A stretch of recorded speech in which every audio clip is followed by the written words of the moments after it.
If you want to get your gun license in Victoria, it's a lengthy process, but it's not too involved, and I'll walk you through it in this video.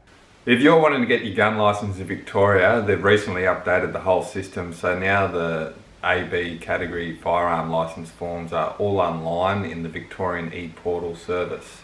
So you'll have to go to the website and log in.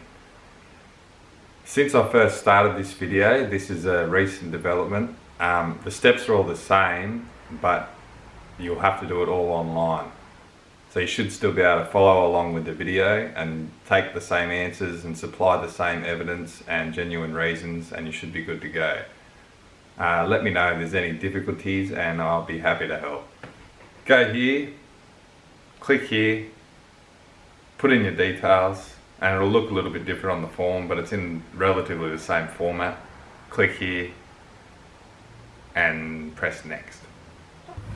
First thing you want to do is go to Victoria Police website and download the PDF form, print that out in colour preferably, it's a little bit clearer, and fill it out and follow through, and I'll walk you through the steps. When you're downloading the forms, you'll see another option for Cat C and Cat D, which is your semi-autos and that sort of thing. Forget about that. It's only in specific circumstances that you'll be approved for that, so best not bother. Unless you do a little bit of reading and you are eligible, but the majority of people aren't eligible for Cat C and Cat D, and you can't go and hunt on public land with Cat C and Cat D. They're strictly for use on the properties that those firearms are registered to for pest control and contract work. Right at the top, part 1, you want to tick long arm category A and B. And that'll allow you to purchase and own a centerfire rifle, which is the minimum requirement for hunting deer in Victoria. So tick the box AB. Then you want to fill in all your details, which is your family name, given names, date of birth, residential address, which is actually where you live, not your post box,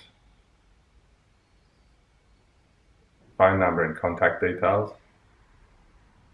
And on your storage address, since you currently won't own any firearms, check the box that says no. If you've got any medical issues, such as mental health issues or prescription drugs or criminal offences, there's a section here you'll fill out. I didn't have any issues with that, but the best thing to do is speak to your doctor or your health professional and see if they can write you a letter of recommendation to be a fit and proper person. The checks are quite extensive, so best talk to your doctor.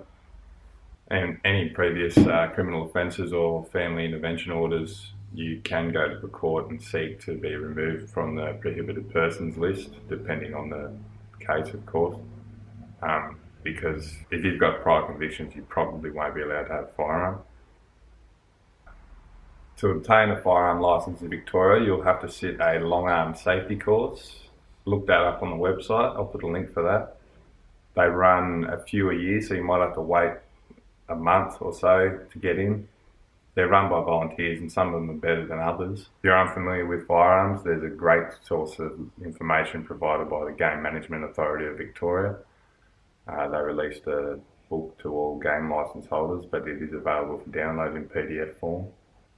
Or the Firearm Safety Code goes through it in dot point form, which is basically what the test is based off. So if you read up on that, you shouldn't have any issues. And once you've attended that course, you'll get a slip and you'll attach that to this form before you post it.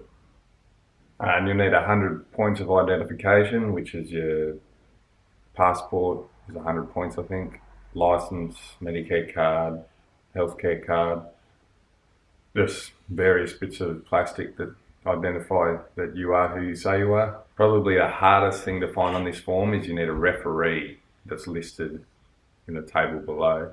This has to be someone that's known you for 12 months and can vouch for you to be a fit and proper person to own a firearm. Your best bet is probably a family accountant, police officer you may know, a registered nurse, or a justice of the peace. Just go through the list. There's no doubt someone you would know who you've known for 12 months who's on that list, and As long as they're happy to sign it, then that's all you need to be a referee. This section, you'll have to attach a genuine reason to own a firearm. If you're interested in hunting, which is probably why you're watching this channel, then tick hunting on the box. You can tick both. You'll need to join a registered hunting organisation, and that'll be a genuine reason for hunting. Good ones are SSAA, the Australian Deer Association, or Field and Game Australia. They're reasonably priced. It's an annual fee. You'll get a magazine every month or two. Best reason for joining one of these associations is they work for hunters to promote hunting to the public and gain better access for public lands. If you want to learn a bit more about them, just Google them, and you can read up on which association best suits you. The other option is to buy a game license from the Game Management Authority, and then that'll act as your genuine reason to go hunting. And in the future, you will need a game license if you wish to hunt ducks or deer or quail. The other option is a registration of interest to hunt Crown land for pest animals. It's not a permit to hunt, it's a genuine reason to hunt Crown land. That'll cost you, I think it's about $15. It's just a little form with a stamp on it from the Department of Environment, Land and Water. Since you're applying for a license in Victoria, and this is aimed at new shooters, you currently won't own any firearms, so you tick no on the box. So down at the bottom in part 10, sign your name and date it. Then at the bottom of the form there's a checklist. Just go through all that, make sure you've got everything there, and you've got your genuine reason attached, you've got your safety course attached, you've got any medical documents attached, and your 100 points of identification before you seal it all up and post it off to the registry.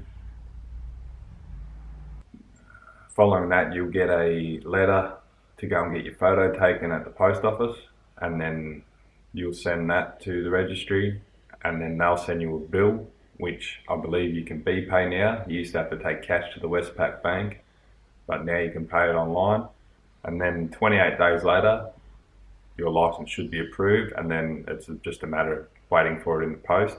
As far as getting a gun, your first permit to acquire will take 28 days. That's a 28-day cooling off period before you can go and purchase a firearm. So you can put them in together. So 28 days waiting applies for both of them. If you put your license in at the same time as your first permit to acquire, then you only have to wait 28 days once. After that, any firearm you purchase, once you've passed that first period, you can pick it up on the same day. In most bigger gun shops, they use an online permit system, and it takes about 10 minutes to clear as long as you already own a firearm. When you do get your license and purchase your firearm, you'll have to have a safe storage address. There's requirements for the safe, has to be secured to the wall or the floor, or both, preferably. Some people see there's a 150 kilo requirement. I'd suggest against that, as if you move house, you got to get the thing up downstairs and that sort of thing. 150 kilos is a lot of weight. And when you do get your license and get your photo taken at the post office, I guarantee your license photo won't look like you, and it'll make you look like a criminal.